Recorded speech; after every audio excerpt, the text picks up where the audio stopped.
pleasure to be here.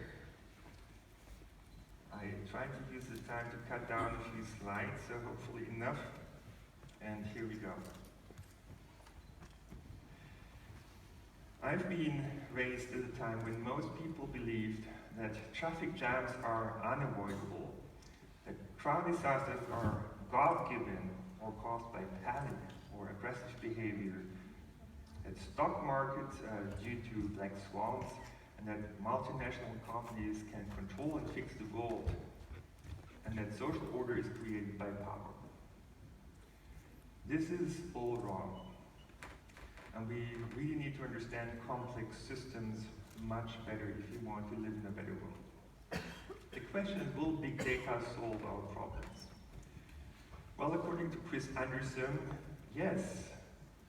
He thought if we just had enough data, then basically we wouldn't need theory and science anymore. The data would just reveal the truth and tell us what to do. In fact, within just a minute, we are producing 700,000 Google queries, 500,000 Facebook posts, and as we go shopping, as we move around, that produces data traces. All these data together are producing big data. And of course, we can do fantastic things with this. The question is, what's really going on and why? Now, one of the justifications, of course, of big data or mass surveillance is fighting terrorism. We know this. But in fact, statistics says it's not very effective in that regard. So there must be other drivers of big data, and of course, business is one of those drivers. Data is the new oil. One can make a lot of money with data. But maybe the most important driver is knowledge is power. And therefore, governments around the world have started to collect data as much as they could, and also many companies. And the dream was that we can now know everything. Everything that's going on in the world in real time, in any corner, and it would be possible to create a crystal ball. And using predictive analytics, we might even see the future. Militaries around the world are working on such prediction machines. Now, would it solve our problems? Well, actually, there are some limitations of big data. The more data we have, the more patterns will be found, and among them many spurious correlations. That means meaningless patterns. Have a look at this one. Number of serial killers as a function of chocolate consumption. Well, if that was true, I would feel very unsafe in Switzerland, and we would have to lock away all those chocolate lovers just to be safe. Of course, that's not a causal relationship. That's why we don't have to take something over here. Now, data is also being used to classify people and objects into different categories, and particularly we want to know what are good risks, what are bad risks. Banks want to know that, insurance companies want to know that, secret services want to know this, but data clouds are typically overlapping, and so there will be errors of first kind and of second kind, and as a result there will be false alarms and alarms that don't go off. We know that very well. And we've seen that even though we saw that algorithms would be objective, now it turns out that they're actually discriminating people. They're discriminating women, they're discriminating people of color. Some of that is a result of learning patterns of the past.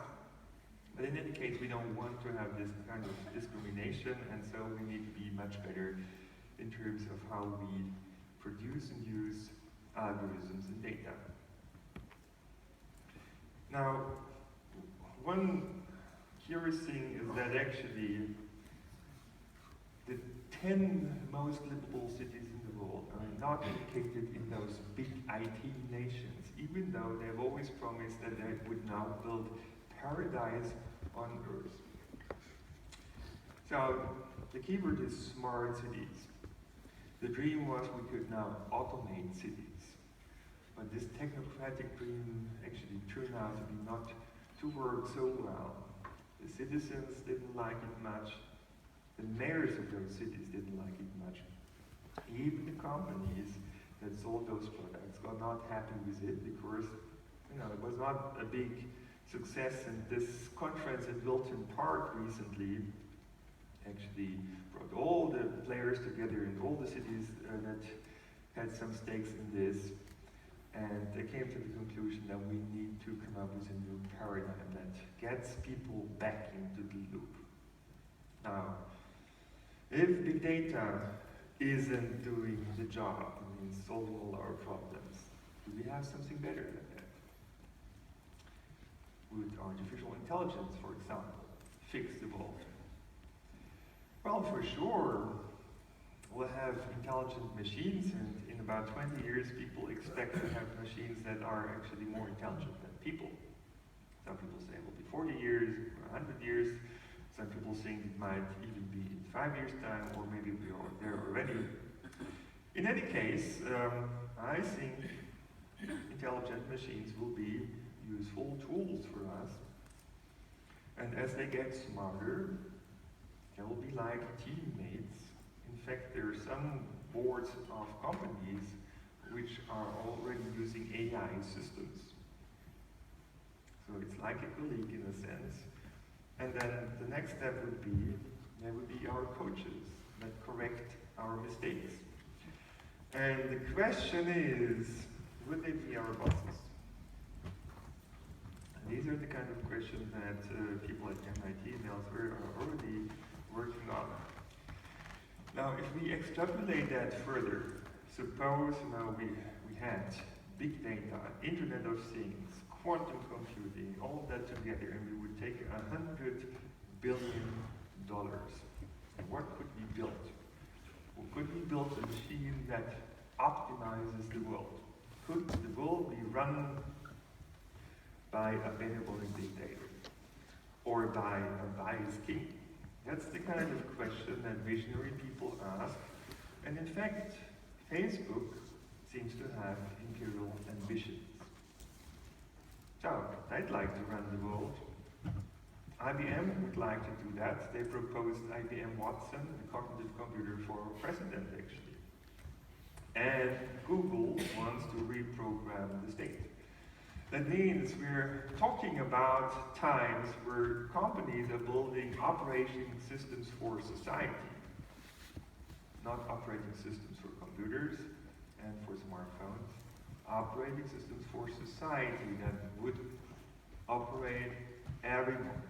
That means we would be programmed.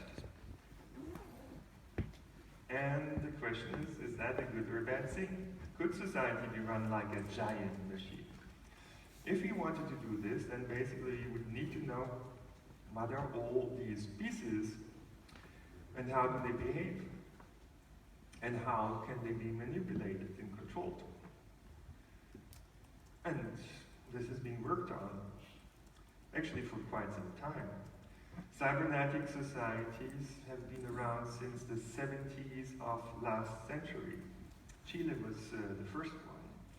It was considered to be the third model besides capitalism and communism.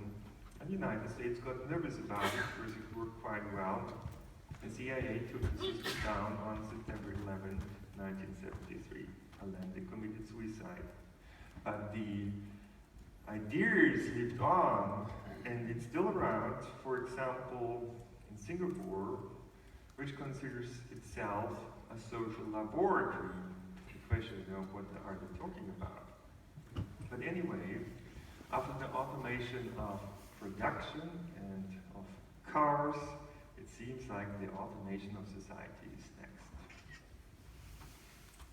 And there are two ways of automating society. One would be trying to control it in a top-down way, or allowing it to self-organize and self-govern.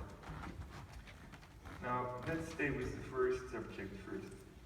How does it work?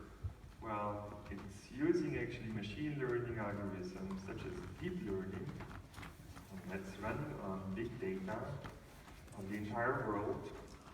Actually, personal data, your data that has been collected most of the time secretly without your agreement, but it's still around. This data is being fed into machine learning algorithms to find out what you're doing and how you can be manipulated. In fact, Google was one of the first companies to find out how people could be manipulated with personalized information. So they made millions of experiments to find out how you can be made to click certain links, to buy certain products, and now we have, of course, recommender systems that recommend you everything from holiday destinations to conferences, to flights, to hotels, to partners, and all of this is being steered by computers today. And as it's personalized to you, you would not even notice that you're being manipulated. It feels like your own decision, but it's not. And of course, that is interesting also for politics, where we talk about nudging. Well, many people thought nudging would be a great thing, but nobody admitted that would be combined with big data, with our personal data that shouldn't exist, to manipulate and control us. And that's what's going on. That's what we call big nudging.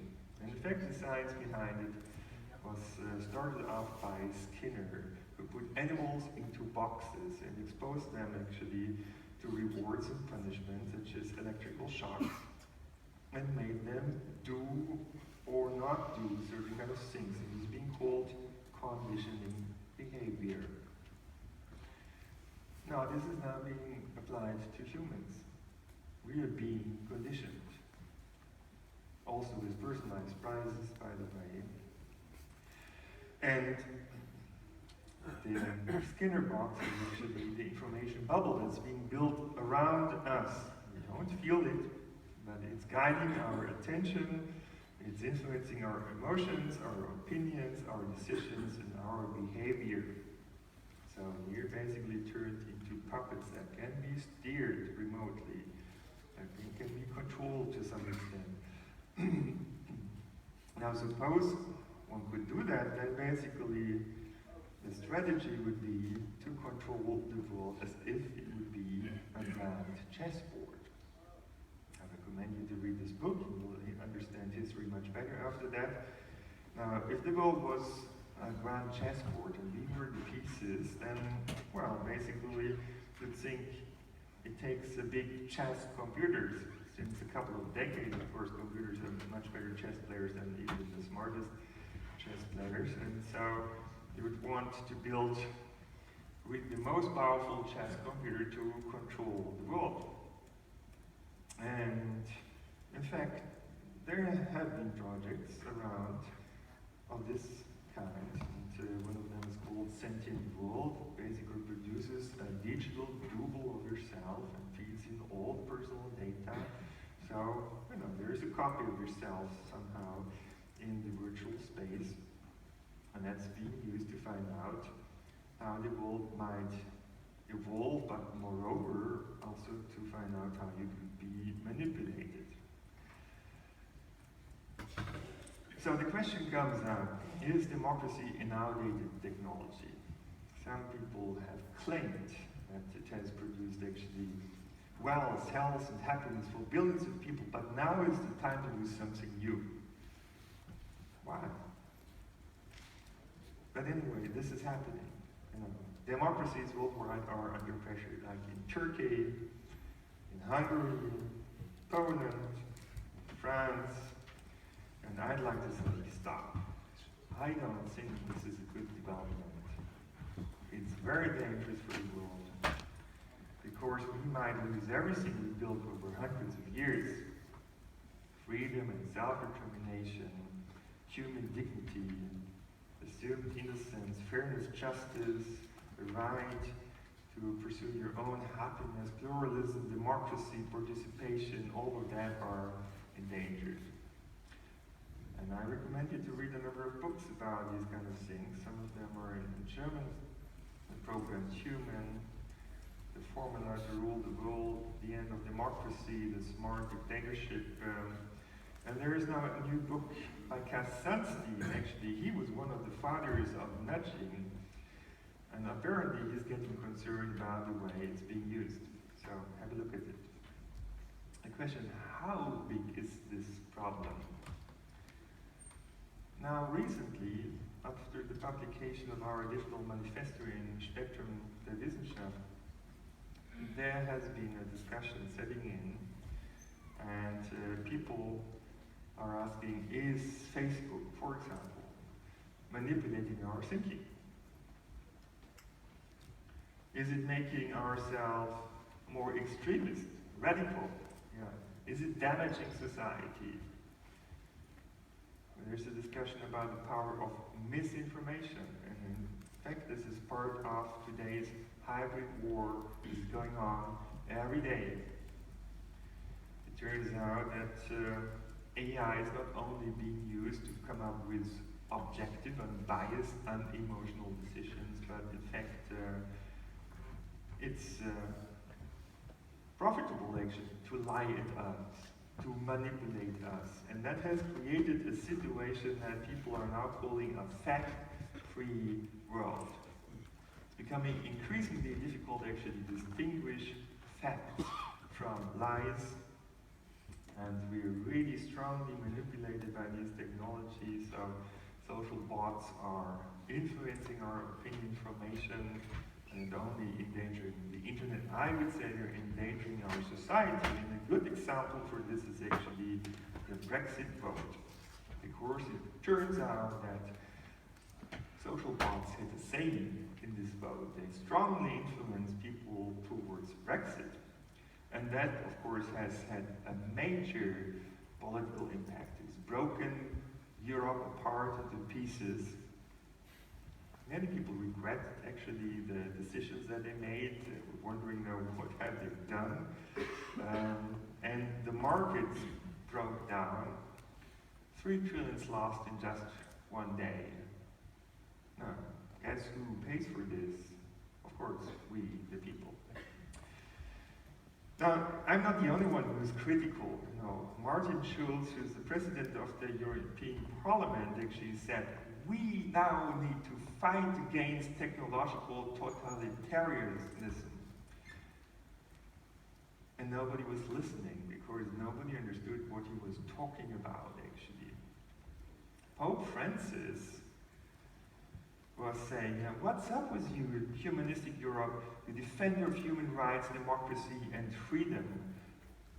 And also, Barack Obama has been warning the world by saying that this is also a time around the world when some of the fundamental ideals of liberal democracies are under attack, and when notions of objectivity and of a free press and of facts and of evidence are trying to be undermined or in some cases ignored entirely.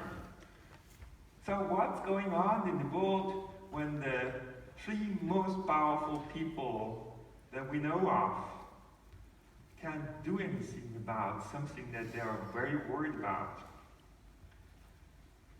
Well, some years ago, when I was in Brussels at the conference, there was a woman in a red dress who proposed a project called Matrix Reloaded.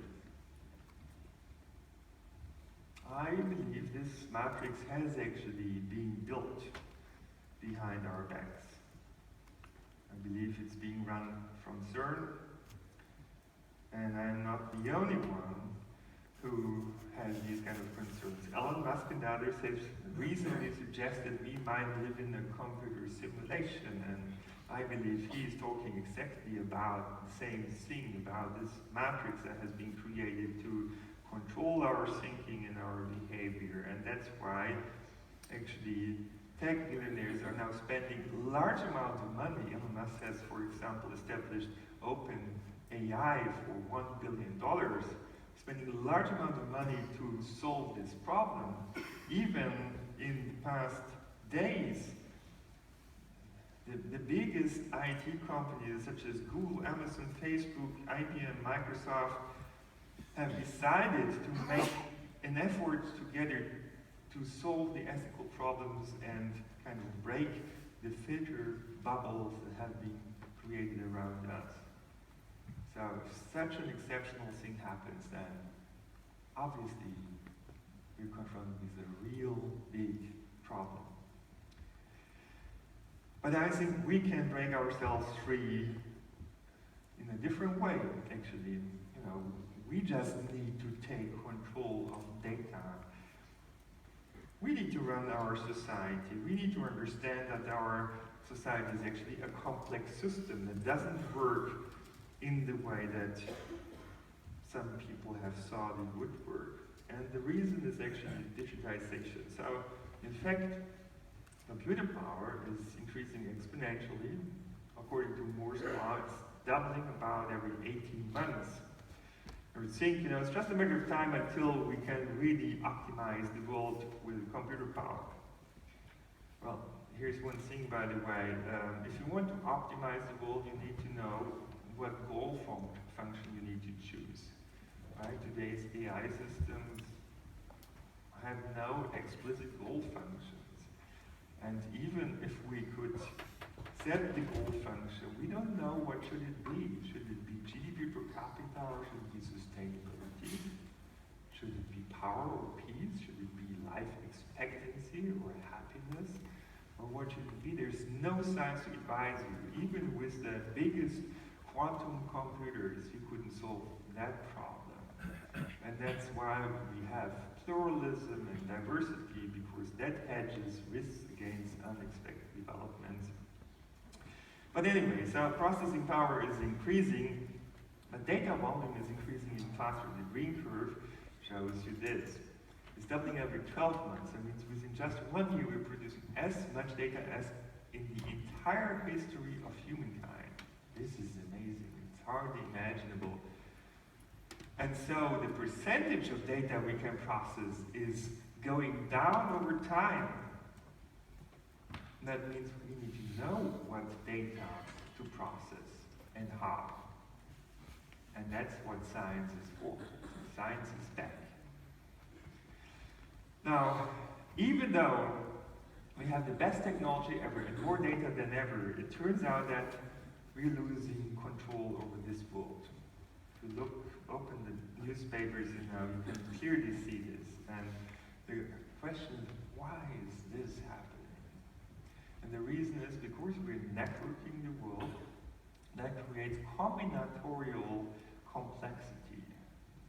And the combinatorial function increases even faster than the exponential one. So it overtakes, and that's why we lose top-down control. We need a new control paradigm, which is distributed control, and that leads us actually towards the need to have those complex systems self-organize and self-regulate. Now, in a large system, whatever force you apply will have not only the intended effects, it will have side effects, it will have feedback effects, it will have cascade effects, and this is why we need to control complex systems in a different way. Society cannot be steered like a car because there are all those interactions, and those interactions produce unexpected and in some cases undesirable outcomes. Here, all drivers actually have the information they need to drive in a circle without stopping, right? Doesn't seem to be a difficult task. They have a good education, and the driver's license, good technology. They have the intention to avoid the traffic jam, and it nevertheless happens.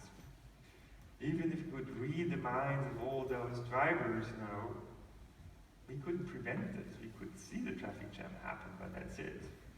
Now, actually, there's some mathematics that allows us to understand this, and turns out the reason for this is systemic instability, and I will explain to you later on what we can do about this. There are actually many problems in the world that are due to systemic instability. Crowd disasters is another one. So when densities get too high, then things get out of control. People might die even though nobody may want to kill anybody. Here is an example, a crowd disaster during the Hajj in 2015.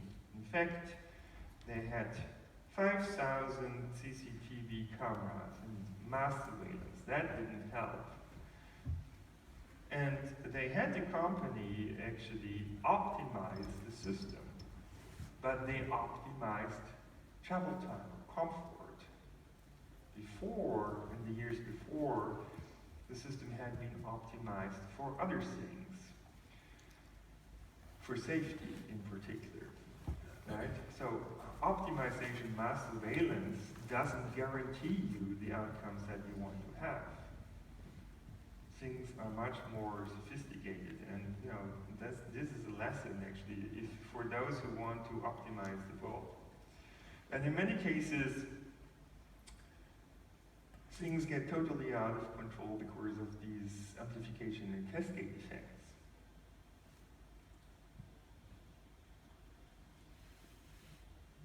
And while this is an entertaining experiment that you can do on a rainy weekend, actually such kind of things are happening in reality, as we've seen actually during the world financial crisis.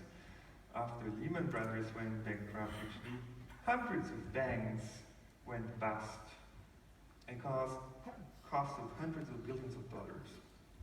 In fact, cascade effects can undermine the very basis of our societies. We've seen that actually after September 11, the United States is certainly the country that had most power in the world, but it didn't help. The wars in Afghanistan and Iraq didn't come out as expected.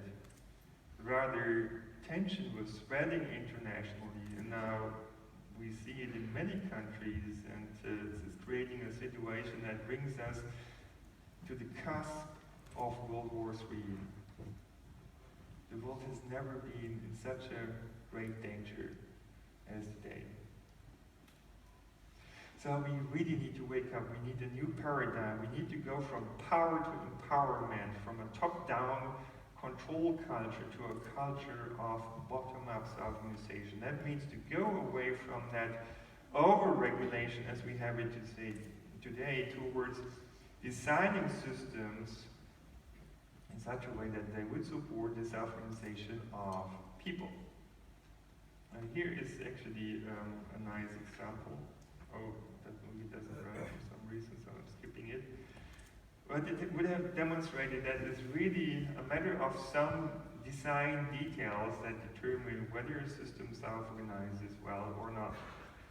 The idea is quite old, 300 years old at least. The fable of bees has formulated that. In fact, we know that from social insects such as bees and ants, that they organize quite beautifully, even though bees and ants don't have much intelligence, right? It must be the interactions between those bees and ants that produces these beautiful outcomes, beautiful order. Or look at these bird flocks that are really amazing, so everyone loves to see them. How are they doing this? Just imagine now you would have, say, 10,000 planes. You would have to coordinate in such a way, for sure they would fail. So how are birds doing this? They don't have a big computer. Yeah. Now the interesting thing is we can now run the world in such a way because now we have the Internet of Things, and with the Internet of Things we can make the self-organization, the invisible hand work that was formulated by Adam Smith. And so the issue is really how to let complex systems self-organize. Now, complex systems are made up of many parts that interact with each other, that adapt to each other, and that makes it so difficult to understand the systems and to predict them and to control them. But they have one feature: they tend to self-organize. And as a result, you get self-organized structures, properties, and functions, and those depend on the kinds of interactions. If you change the interactions, you might get a different structure or a different function. So if we want to have a certain structure or function evolve or result by self-organization, you just need to find the right kinds of interactions, and the system would do it for you, like magic, very efficiently. And in fact, here is an example, right? We're simulating here traffic flow as we have it today to demonstrate you that we understand the process, the annoying stop-and-go traffic that I showed you before. A mathematical equation that describes it and that can be run in the computer. And once we have seen that, we get annoyed, of course, and that's why we want to get out of the car, and that's what we're doing. So we're elevating ourselves now in order to see what is actually the reason for this damn traffic jam. And it turns out it's this on-ramp. Cars are trying to get on the freeway, that produces small disruptions. Those are being amplified, and eventually that produces stop-and-go waves. Now, assume we equip, say, 40%